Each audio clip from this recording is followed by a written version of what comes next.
Revelation 14 verse 6 to 13. Then I saw another angel flying directly overhead with an eternal gospel to proclaim to those who dwell on earth, to every nation and tribe and language and people. And he said with a loud voice, "Fear God and give him glory, because the hour of his judgment has come, and worship him who made heaven and earth, the sea and the springs of water." Another angel, a second, followed, saying, "Fallen, fallen is Babylon the Great, she who made all nations drink the wine of the passion of her sexual immorality." And another angel, a third, followed them, saying with a loud voice, "If anyone worships the beast and its image and receives a mark on his forehead or on his hand, he also will drink the wine of God's wrath, poured full strength into the cup of his anger, and he will be tormented with fire and sulfur in the presence of the holy angels and in the presence of the Lamb, and the smoke of their torment goes up forever and ever, and they have no rest day or night, these worshippers of the beast and its image, and whoever receives the mark of its name.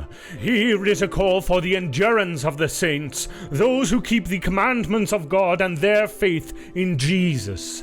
And I heard a voice from heaven saying, "Write this, blessed are the dead who die in the Lord from now on. Blessed indeed, says the Spirit, that they may rest from their labors, for their deeds follow them." Here we have something that is unusual. Here we have something that has never ever happened before. Never in the history of mankind has there been an event like this. Never in the history of mankind have angels been seen flying. 3 angels fly through the sky, each of them calling out their messages. One brings the gospel and a call to worship God. The second brings an announcement of the fall of Babylon. The third warns of the wrath of God upon all who worship the beast and have his mark upon them. When the world is taking its final nosedive, and the Antichrist and the false prophet are at their most prominent, God goes to unusual lengths. God goes to lengths that he has never gone to before, to warn the world. He warns the final generation to fear God and give him glory, because the hour of his judgment has come, and to worship him who made heaven and earth, the sea and the springs of water. But interestingly enough, the third angel warns humanity not to take the mark of the beast. This third angel's announcement warns that a terrible fate awaits those who persist in worshipping the Antichrist. This angel highlights the connection between worshipping the beast and his image and receiving his mark on your forehead or on your hand. In plainer words, taking the mark of the beast will be a declaration of worship. No one will accidentally take the mark of the beast. The connection between worshipping the beast and taking the mark will be clear. We see once again God in his great grace and mercy calls sinners to repent in the final hour, or they will face the terrible judgment of the Antichrist. Those who drank the harlot's wine of the passions of her immorality will also drink the wine of the wrath of God.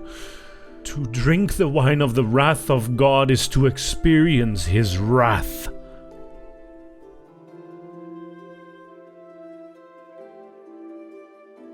There are Bible scholars who believe that the Bible symbolically portrays these messages as being proclaimed by 3 angels, when in actuality, it is actually God's people, his last-day church, who deliver these 3 messages to the world. However, most Bible scholars agree that the Bible talks about 3 angels because God will literally send 3 angels. There are those who argue that these 3 angels are 3 satellites or television stations, but this is incorrect. The Bible clearly states that God will clearly send 3 angels. If you remember earlier in the book of Revelation, John had described the innumerable host of holy angels that he saw in heaven. Now, in chapter 14, he sees one of this host flying directly overhead.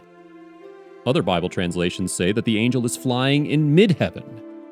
Mid-heaven refers to the place where the sun is at midday, its highest point. This angel is seen flying to every nation and tribe and language and people proclaiming the gospel. This first angelic being will be flying through the midst of heaven. Revelation 14:6 suggests that he will speak in English when he's over the United States, the United Kingdom, Australia, and other English-speaking nations. And when he's over France, he'll speak French. Fundamentally, Revelation 14:6 suggests that this angel will address people in their own language. Jesus said in the book of Matthew 24:14, "And this gospel of the kingdom shall be preached in all the world for a witness unto all nations, and then shall the end come." I believe this first angel, along with the 144,000 and the 2 witnesses, will be God's final instrument to bring Matthew 24:14 into fruition. The gospel will be preached into all the world. The second angel preaches the fall of Babylon. Revelation 14:8 says, "And there followed another angel, saying, Babylon is fallen, that great city, because she made all nations drink of the wine of the wrath of her fornication." John sees another angel, a second one following after the first one, who was proclaiming the eternal gospel. As much as the first angel's announcement was a proclamation of the good news of the gospel, this second angel's announcement is a declaration of the bad news of judgment. The prophecy of the second angel immediately followed that of the first. The second angel proclaimed the fall of Babylon and re-emphasized it. Understand that Babylon in this verse refers not just to the city, but also to the Antichrist's worldwide political, economic, and religious empire. Revelation 14:9-10 says, "And the third angel followed them, saying with a loud voice, If any man worship the beast in his image, and receive his mark in his forehead or in his hand, the same shall drink of the wine of the wrath of God, which is poured out without mixture into the cup of his indignation. And he shall be tormented with fire and brimstone in the presence of the holy angels, and in the presence of the Lamb." The prophecy of the third angel followed immediately after the first and the second angel prophesied. The prophecy of the third angel is that of a warning against the worship of the Antichrist and the mark of the beast.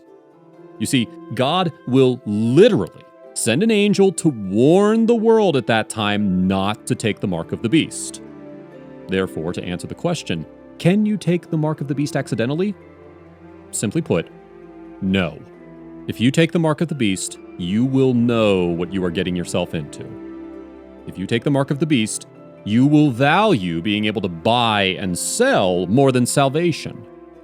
If you take the mark of the beast, you will have made a conscious decision not to fear God and worship, but rather to worship the Antichrist. Those who take the mark will have made an informed decision.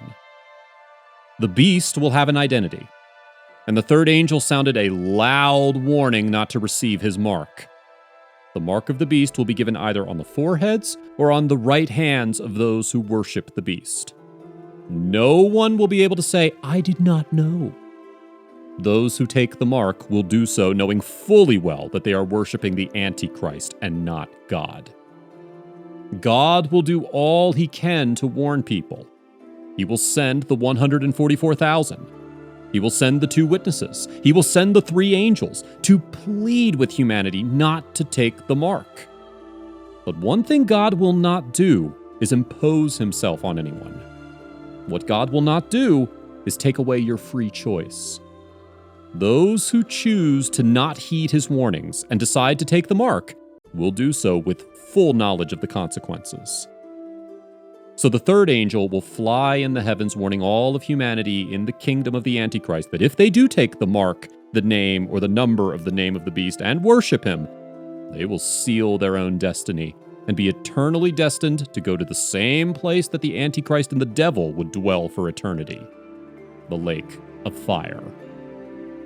The prophecy of the 3 angels is a lesson about the lengths God goes to keep a person out of hell. I believe, just like in the book of Revelation, in every individual's life, God goes to extraordinary lengths to keep a person out of hell. I believe that in every individual's life, God sends warning after warning after warning, but people don't listen to God's warning. Look at how hard the heart of mankind will be at this time. They will literally see an angel flying in the air preaching the gospel, but yet there will still be those that reject the gospel and will go ahead and take the mark of the beast. I always used to wonder, how is this even possible to see an angel flying and still reject the gospel? What more proof does a person need of the gospel message? I always used to wonder how this is even possible to see an angel flying and still reject the gospel message.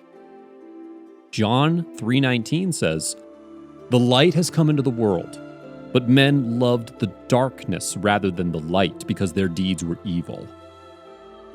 There are some people who just won't be saved. Their hearts are too hard, and they hate God. Look at when God is releasing his judgments rather than repenting. The people on the earth choose to curse God. They know that God is the one sending these judgments, but rather than repenting, they blaspheme God.